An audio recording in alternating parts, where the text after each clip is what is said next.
So tell me about SMART goals. SMART goals, right. Well, it's a huge component of our performance evaluation process. Of course, it totals 50% of the annual evaluation for employees, and SMART is actually an acronym. We're not the only ones that use the term SMART, right? It's used very widely throughout a lot of different organizations, and it actually stands for specific, measurable, achievable, results-focused, and time-bound.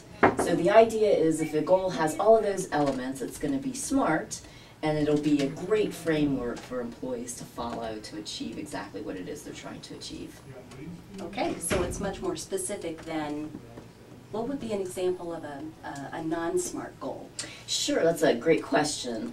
An example would be, let's say you have a communications person who does a lot of reading and writing and communicating with the public. A not SMART goal might be to improve the writing skills. It's just far too generic and loose, it's not specific enough, and the employee doesn't really know what that means when we say improve. Okay, how could you make that a SMART goal? Well, you might say complete a college-level class in composition or rhetoric by the end of the performance cycle, with the end goal of being to improve the company's newsletter or organization's newsletter.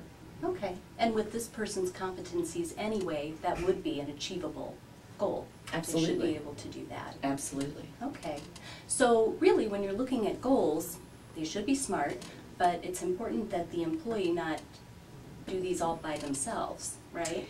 They need to work with their manager, and even though the employee is going to be entering it into lead ad, it shouldn't be done without talking to the supervisor and coming to some level of agreement, right? Big distinction. We can't let the software drive our process. So even though entering the goals is the first step in the workflow, and the employee does that, they're not doing that in isolation. They actually have had a conversation with their supervisor prior to doing that, so they directionally know what their goals are going to be. So they've got help and guidance in doing that. Good, that makes a lot of sense.